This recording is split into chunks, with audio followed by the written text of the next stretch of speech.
దేవుని నామానికి మహిమ కలుగును గాక. ప్రభు అయిన యేసుక్రీస్తు వారి ప్రశస్త నామంలో మీ అందరికీ నా యొక్క హృదయపూర్వక వందనాలు తెలియజేస్తున్నా.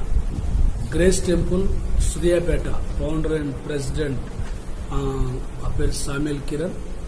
మరొకసారి మేము ముందుకు రావడానికి ప్రభు చూపిన కృపను బట్టి స్తుతిస్తూ ఉన్నాం. ప్రియులారా, పరిశుద్ధ గ్రంథంలో నుంచి దేవుని యొక్క లేఖన భాగాలను మనం ధ్యానం చేద్దాం. మొదటి పేతురు పత్రిక 3వ అధ్యాయము 12వ వచనాన్ని ఈ దినం మనం ధ్యానం చేద్దాం.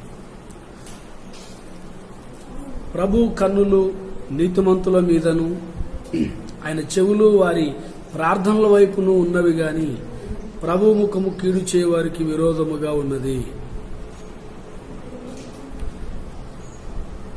ఈరోజు అంశం ఏంటంటే నీతిమంతుని ప్రార్థన. ప్రభు కన్నులు ఎవరి మీద ఉన్నాయట అంటే నీతిమంతుల మీదను, ఆయన చెవులు వారి ప్రార్థనల వైపు ఉన్నవి అంటూ పేతురు పత్రిక రాస్తున్నట్లుగా మనం చూస్తూ ఉన్నాం. ఈరోజు ప్రియ దేవుని బిడ్డ, మరి ఆ నీతిమంతుని ప్రార్థన చాలా ప్రత్యేకమైంది అన్న విషయము ఈ వాక్యం ద్వారా మనకు అర్థమవుతుంది. ఆ ప్రార్థన కోసం దేవుడే ఎదురు చూస్తున్నాడట. ఎప్పుడు ప్రార్థన చేస్తారా, ఎప్పుడు ప్రార్థన వినాలి అని.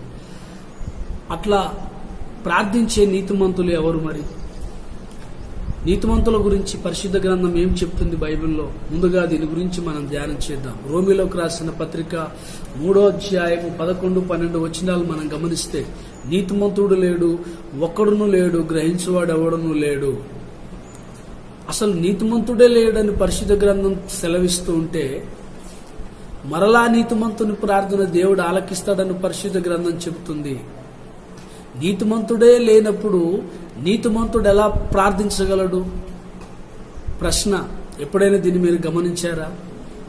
నీతిమంతుడు లేడు, ఒక్కడునూ లేడు, అందరూ పాపము చేసి దేవుడు అనుగ్రహించి మహిమను పొందలేకపోయారని వాక్యమే బైబిలే చెప్తుంది. ఇదే బైబిల్ గ్రంథము నీతిమంతుని ప్రార్థన దేవుడు ఆలకిస్తాడు అని బైబిల్ తెలియజేస్తుంది. అసలు నీతిమంతుడే లేనప్పుడు నీతిమంతుడు ఎట్లా ప్రార్థన చేయగలడు? ఎప్పుడైనా ఆలోచించారా? ప్రేమ దేవుని బిడ్డలారా, జ్ఞాపకం చేసుకుందాం. ఈ ప్రశ్నకు కూడా పరిశుద్ధ గ్రంథమే సమాధానం చెప్తుంది. నీతిమంతులు ఉన్నారా? నీతిమంతుల ప్రార్థన దేవుడు వింటాడు అని అంటున్నాడు కదా. మరి ఈ ప్రశ్నకు సమాధానం పరిశుద్ధ గ్రంథంలో చూద్దాం. అదే రోమిలోకి రాసిన పత్రిక 3వ అధ్యాయము 24వ వచనాన్ని మనం గమనిస్తే, నమ్మువారు ఆయన కృపచేతనే క్రీస్తు యేసునందలి విమోచనము ద్వారా ఉచితముగా క్రీస్తు రక్తము ద్వారా నీతిమంతులని తీర్చబడుచున్నారు. పిల్లార గమనించండి, నీతిమంతుడు లేడనేది మనకు స్పష్టంగా అర్థమైంది. ఆ మాట వాస్తవం. అయితే ఒక వ్యక్తి ఎలా నీతిమంతుడు అవ్వగలడు, ఎప్పుడు నీతిమంతుడు అవ్వగలడు అని మనం గమనిస్తే, ఆయనను నమ్ముట ద్వారా నీతిమంతులుగా తీర్చబడగలడు. అర్థమైంది కదా? యేసుక్రీస్తునందు విశ్వసించడం ద్వారా ఒక వ్యక్తి నీతిమంతుడిగా ఉండగలడు, నీతిమంతుడిగా తీర్చబడగలడు. అందుకనే నీతిమంతునిగా మారిన వ్యక్తి ప్రార్థించగా అలాంటి నీతిమంతుని ప్రార్థన దేవుడు వింటాడు. యాకోబు పత్రిక 2వ అధ్యాయం 23వ వచనాన్ని మనం గమనిస్తే, అబ్రహాము దేవుని నమ్మెను, అది అతనికి నీతిగా ఎంచబడెను. విగ్రహాలను నమ్ముకుని భక్తి చేసుకునేటువంటి అబ్రహాము ఆయన నమ్మి కాలానుగుణంగా దేవుడు పిలిచినప్పుడు, అబ్రహామాని పిలిచినప్పుడు అతను మాటకి లోబడి యేసు దేవుని విశ్వసించి నీతిమంతుడిగా తీర్చబడ్డాడట. ఈరోజు ప్రియులారా, ఈరోజు గమనించాలి, అబ్రహాము దేవుని నమ్మాడు గనక నీతిమంతుడిగా తీర్చబడ్డాడు. ఇంతకీ ఈరోజు నేను మనం నమ్మవలసింది ఏమిటి? నేను మనం నీతిమంతులుగా ఎలా తీర్చబడగలం? ఒకసారి మనము జ్ఞాపకం చేసుకోవాల్సిన అవసరం ఉంది. మనము పాపులమని, కోడెల రక్తము, గొర్రెల రక్తము, మేకల రక్తం మనల్ని విమోచించలేకపోయిందని నీకు తెలియాలి. యేసయ్య నీ కోసం బలిగా మారడానికి ఈ లోకానికి వచ్చాడని, ప్రాణాన్ని అర్పించడానికి ఈ లోకానికి వచ్చాడని, కలవరిలో సిలువ వేయబడి మరణించి తిరిగి లేచి ఆరోహణమై తండ్రి దగ్గరికి వెళ్ళాడని, మనకు అక్కడ నివాసములు సిద్ధపరిచి మనల్ని అక్కడికి తీసుకొని వెళ్ళడానికి త్వరగా రాబోతున్నాడని నేను మనం అందరము తప్పక నమ్మాలి. ఆ నమ్మకము ఈరోజు నిన్ను నన్ను మనల్ని సంపూర్ణమైన విశ్వాసులుగా మార్చగలుగుతుంది. ఈ విషయాలు అన్నిటిని కూడా నమ్మి నీ పాపాలను ఒప్పుకుంటే నీవు నీతిమంతుడిగా తీర్చబడతావని బైబిల్ తెలియజేస్తుంది. ఈరోజు ప్రియులారా గమనించాలి. ఒక పోలీస్కి ఉద్యోగం వస్తే గవర్నమెంట్ అతనికి గుర్తుగా యూనిఫామ్ ఇస్తుంది. అంత మాత్రమే కాదు, గన్ ఒకటి, జాయినింగ్ ఆర్డర్ ఇలాంటివి ఇచ్చి అతడు పోలీసు అని లోకం గుర్తించేటట్లుగా చేస్తుంది. మరి మనం నీతిమంతులుగా తీర్చబడ్డామని మనకు ఎలా తెలుస్తుంది? ఎప్పుడైనా గుర్తించారా? నీతిమంతులు ఎవరు? నీతిమంతులుగా నేను తీర్చబడ్డానని ఎప్పుడు తెలుస్తుంది నాకు? దీనికోసం మనకు స్పష్టమైనటువంటి సర్టిఫికెట్స్ ఏమీ ఉండవండి. కానీ చూడండి, అది దేవునికి మనకు గల ఆ గొప్ప ఎనలేనటువంటి ఆ సమాధానాన్ని మన జీవితంలో అనుగ్రహిస్తుంది. అది దేవునికి మనకు గల గొప్ప సంబంధమే వ్యక్తిగత సంబంధం. ఆయనతో నీకున్న రిలేషన్షిప్, దేవుని దగ్గర ఒప్పుకున్న పాపం ఏదైతే ఉందో, దేవునితో నీకున్న ఒప్పందం ఏదైతే ఉందో, దాన్నే ఆ పశ్చాత్తాపం, ఆ ఒప్పందమే దేవుని ఎదుట నీకు ఎనలేనటువంటి సమాధానాన్ని అనుగ్రహిస్తుంది. గొప్ప సమాధానాన్ని నువ్వు దేవుని దగ్గర పొందుకుంటావు. తర్వాత నువ్వు చేసే క్రియలు సంఘములో, సమాజంలో నీతిమంతునిగా నిన్ను నిలబెడతాయి. అందుకే మార్కు సువార్త 9వ అధ్యాయం 23వ వచనంలో అక్కడ ఒక మాట ఉంటాడు. అందుకు యేసు నమ్ముట నీ వలన అయితే నమ్మువానికి సమస్తము సాధ్యం అని అంటాడు. ఈరోజు ప్రియులారు ఏం నమ్మాలి? నమ్ముట నీ వలన అయితే నమ్మువానికి సమస్తము సాధ్యం అంటాడు యేసయ్య. ఈరోజు దేవుని బిడ్డ నమ్మాలి. ఏంటంటే సమస్తము.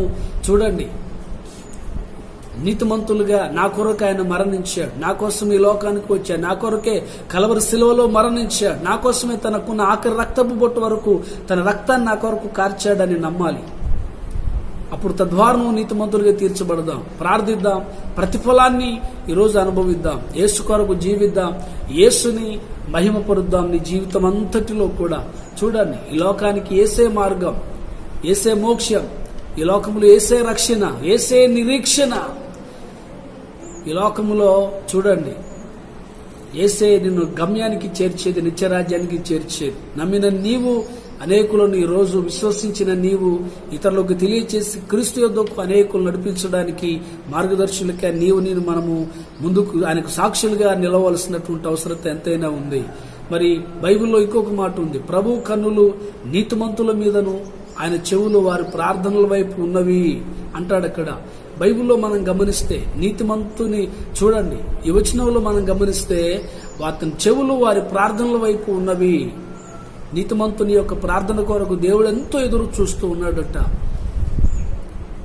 ఆశలు చంపుకొని, శరీర ఇచ్చలు, కోరికలు, తలంపులు, లోక సంబంధమైన జీవితం అంతటిని చంపుకొని ప్రతినిత్యం నీ నేత్రాలతో దేవుని వైపు చూస్తూ తమ సత్క్రియలు కలిగి దేవుని కొరకు యథార్థంగా జీవించే వారి కొరకు దేవుడు ఎంతో ఆశతో ఎదురు చూస్తూ ఉన్నాడు. ఈరోజు ప్రియ దేవుని బిడ్డ జ్ఞాపకం చేసుకోవాలి.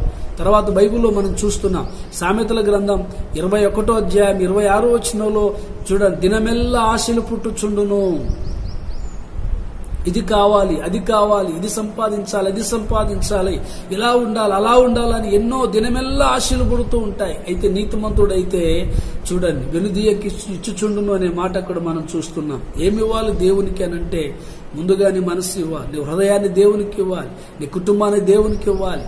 లోకంలో నీకున్నటువంటి కొలిక్స్ అనేకులను దేవుని కొరకు నేను మనం సంపాదించవలసినటువంటి అవసరత ఎంతైనా ఉంది. ఆ తర్వాత దేవుడు నీకు ఇచ్చినటువంటి సమస్తంలో నుంచి దేవునికి నమ్మకంగా నీతిమంతుడు వెనుదీయక ఇవ్వగలగటంలో ముందుంటాడన్న విషయాన్ని వచనం ద్వారా మనం గుర్తిస్తూ ఉంటున్నాం. ప్రియ దేవుని బిడ్డ జ్ఞాపకం చేసుకో, నీ నీతి ఎలా ఉందో వాక్యానుసారంగా మరలు మనం పరీక్షించుకున్నటువంటి పిమ్మట పరిశుద్ధాత్మ దేవుడు నీకు తెలియజేస్తూ ఉంటాడు. ఈరోజు ప్రియ దేవుని బిడ్డ జ్ఞాపకం చేసుకోండి, నీతిమంతుడు తనకున్న ధనాన్ని మాత్రమే కాదు, దేవుడికి ఏమి ఇవ్వగలడు అని మనం గమనిస్తే తన హృదయాన్ని ఇస్తాడు, తన సమయాన్ని ఇస్తాడు. ప్రియులారు చూడండి, మరి తన చూడండి క్రమము ద్వారా దేవుణ్ణి మహిమపరుస్తూ ఉంటాడు. అంత మాత్రమే కాకుండా పరిచర్యకు తన సమయాన్ని వెచ్చిస్తాడు. ప్రియులారు గమనించాలి, తన జీవితంలో తనకు దేవుడు అప్పగించిన సమస్తంలోంచి దేవునికి నమ్మకంగా దశంభాగం ఇస్తాడు. కానుకలు సమస్తాన్ని దేవునికి నమ్మకంగా ఇస్తాడు. చివరికి తన ప్రాణాన్ని సైతము ఇచ్చుటకు వెనకాడనటువంటి వ్యక్తిగా ఉంటాడు. ఇతన్నే నీతిమంతుని యొక్క జాబితాలో ఇతడు చేర్చబడ్డాడు అని మనం గమనిస్తాం. ఇలాంటి వ్యక్తి యొక్క ప్రార్థన దేవుడు తప్పకుండా వింటాడు. ఈరోజు నేను నీతిమంతున్నే అన్నటువంటి ఆ ఆలోచన ఈరోజు నీకు కలిగి ఉంటే దేవుని బిడ్డ, ఈ అనుభవాలు నీ జీవితంలో ఉన్నాయా? ఇలాంటి క్వాలిఫికేషన్స్ కలిగి దేవుని కొరకు పరిగెడుతున్నావా? దేవుని కొరకు జీవిస్తున్నావా? నిన్ను పరీక్షించుకోవాల్సినటువంటి అవసరత ఉంది. చూడండి ప్రియులారా, నీ ప్రార్థన దేవుడు వింటే మరి ఏం జరుగుతుంది? దేవుడు చెవియొగ్గి నీ ప్రార్థన ఆలకిస్తున్నాడట. నీతిమంతుల ప్రార్థన దేవుడు నీ చెవియొగ్గి నీ ప్రార్థన ఆలకిస్తే ఏం జరుగుతుంది అని మనం గమనిస్తే కీర్తన 34వ కీర్తన 17వ వచనంలో మనం చూస్తాం. నీతిమంతులు మొర్రపెట్టగా యెహోవా ఆలకించును అనే మాట మనం చూస్తున్నాం. నీతిమంతులు మొర్రపెట్టగా యెహోవా ఆలకించును. సామెతల గ్రంథం 3వ చూడండి అధ్యాయం 33వ వచనాన్ని మనం గమనిస్తే నీతిమంతుల నివాస స్థలమును ఆయన ఆశీర్వదిస్తాడు. నీతిమంతుల ఎవరిని దేవుడు అంటే నీతిమంతుల నివాస స్థలాన్ని దేవుడు ఆశీర్వదిస్తాడట. సామెతల గ్రంథం 10వ అధ్యాయం 30వ వచనాన్ని మనం గమనించినట్లయితే నీతిమంతుడు ఎన్నడూ కదిలింపబడడు. ఎన్ని కష్టాలు రాని, ఎన్ని బాధలు రాని, ఎన్ని విపత్కరమైన పరిస్థితులు రాని, ఎన్ని ప్రతికూలతలు తన జీవితంలో ఎదురైనా నీతిమంతుడు అతన్ని కదిలించలేవు. నీతిమంతుడు ఎన్నడికి కదిలింపబడడు వాక్యం తెలియజేస్తుంది. ఈరోజు జ్ఞాపకం చేసుకో వాక్యపు వెలుగులో దేవుని బిడ్డ. అదే సామెతల గ్రంథం 10వ అధ్యాయం 6వ వచనాన్ని గమనిస్తే నీతిమంతుని తల మీదికి ఆశీర్వాదాలు వస్తాయి, అనీతిమంతుని మీదికి శాపాలు, ఈ లోకరీతిగా కష్టాలు నష్టాలు ఎదురైతే నీతిమంతుని తల మీదికి ఆశీర్వాదాలు వస్తాయి. దీవెనలు దేవుడు తన తల మీదికి దేవుడు తీసుకొని వస్తాడు. ఎంత అద్భుతమైన చూడండి వాక్యం ద్వారా దేవుడు మాట్లాడుతున్నాడు. ఒకసారి మనం వాక్యపు వెలుగులో మనల్ని మనం పరీక్షించుకుందాం. అంత మాత్రమే కాకుండా ఆ సామెతల గ్రంథం 55వ అధ్యాయం 22వ వచనాన్ని మనం గమనించినట్లయితే చూడండి, అక్కడ అంటాడు నీతిమంతులను ఆయన ఎన్నడూ కదలనీయడు. నీతిమంతులను ఆయన ఎన్నడూ కదలనీయడు. నిన్ను పడగొట్టాలని, నిన్ను పాడు చేయాలని, నిన్ను రకరకాల ప్రయత్నాలకు గురి చేయాలని, అనేకమైన ఇబ్బందులకు గురి చేయాలని సాతానుడు ఎన్ని రకాలైనటువంటి ప్రయత్నాలు చేసినా, ఎన్ని పన్నాగాలు నీ కొరకు చూడండి పన్నినా, ఎన్ని కుటిల ప్రయత్నాలు జీవితంలో నీ కొరకు చేసినా వాక్యం తెలియజేస్తుంది నీతిమంతుని ఆయన ఎన్నడూ కదలనీయడు. ఎవరు ఏమి నిన్ను ఏమీ చేయలేరు. ఎందుకనంటే దేవుడే నీ పక్షంగా వ్యాజ్యమాడే దేవుడై ఉన్నాడు. దేవుడే నీ పక్షంగా యుద్ధం చేసే దేవుడై ఉన్నాడు. కనుక ఈరోజు దేవుని బిడ్డ, ఈ లోకంలో అందరం ప్రార్థన చేస్తున్నాం. బట్ ప్రార్థన దేవుడి సన్నిధికి చేరుతుందా? నీ ప్రార్థన దేవుడు వింటున్నాడా? నీ ప్రార్థన దేవుడు ఆలకిస్తున్నాడా? అంటే ప్రార్థన ఆలకించట్లేదు, ప్రార్థన ఆలకిస్తున్నాడు అని నీకు ఎలా తెలిసిందనంటే నీ ప్రార్థన దేవుడు వింటే తప్పక నీ జీవితంలోకి సమాధానం వస్తుంది, నెమ్మది వస్తుంది, బ్లెస్సింగ్స్ వస్తాయి, ఆశీర్వాదాలు వస్తాయి. ఇవేవి రావట్లేదు అని అంటే వాక్యపు వెలుగులో ఒక్కసారి నిన్ను పరీక్షించుకోవాలి. నేను నీతిమంతునిగా ఉండే అర్హత నాకుందా? నీతిమంతునిగా ఉన్నానా? నీతిమంతుని లక్షణాలు నాలో ఉన్నాయా? నీతిమంతుడు అనుసరించవలసిన విధానం నేను అనుసరిస్తున్నానా? ఈరోజు నీతిమంతునిగా తీర్చబడితే నా జీవితం ఇలా ఎందుకు ఉందనే వాక్యపు వెలుగులోకి నిన్ను పరీక్షించుకోగలిగితే పరిశుద్ధాత్మ దేవుడు ఈరోజే మరొకసారి నిన్ను సరిచేయడానికి సిద్ధంగా ఉన్నాడు ఆయన. కనుక దేవుని బిడ్డ, వాక్యం వింటూ ఉండగా ఒక్కసారి నీ హృదయాన్ని, నీ మనస్సాక్షిని ఒకసారి పరీక్షించుకొని, ప్రభువా ఇలాంటి నీతిమంతుని యొక్క అనుభవాలు నాకు దయచే, నీతిమంతుని ప్రార్థనను వినే దేవుడో, నీతిమంతుని ఎప్పుడు కూడా నీ కన్నులు చూస్తూ ఉన్నాయి వాక్యం తెలియజేస్తుండగా, ప్రభు అలాంటి అర్హత, అటు ధన్యత నాకు దయచేయండి ప్రభు, అటు కృప నాకు అనుగ్రహించండి నాయన అని ప్రభు అయిన యేసుక్రీస్తు వారి ఎదుట నేను మనం అందరం కూడా ప్రార్థన చేద్దాం. ఈరోజు మన ప్రార్థన దేవుని సన్నిధికి వినబడినట్లు, మన ప్రార్థన దేవుడు వినున్నట్లు క్రీస్తు యేసు ద్వారా ఆత్మ సంబంధమైన ప్రతి ఆశీర్వాదం ఈరోజు నీవు, నీ కుటుంబం, నీ బిడ్డలు సమృద్ధిగా అనుభవించాలి అనంటే ఈరోజు నీ ప్రార్థన దేవుని సన్నిధికి చేరాలి. దేవుని సన్నిధికి చేరాలి అనంటే నువ్వు నీతిమంతునిగా ఉండాలి. నువ్వు నీతిమంతునిగా ఉండాలి అనంటే ఈరోజు దేవుని బిడ్డ యేసుక్రీస్తుని సంపూర్ణంగా విశ్వసించాలి. అలాంటి అనుభవం ఈరోజు దేవా నాకు దయచేయి, అటు కృప నాకు అనుగ్రహించు ప్రభు అని దేవుని దగ్గర ప్రార్థన చేద్దాం. అటు కృప ఈ సమయంలో దేవుడు దీవించి ఆశీర్వదించునుగాక. దేవుడు ఈ వాక్యాన్ని మన వినికిడిలో దేవుడు బ్లెస్ చేయునుగాక. ఆమేన్, ఆమేన్, ఆమేన్. God bless you. అందరికీ వందనాలు.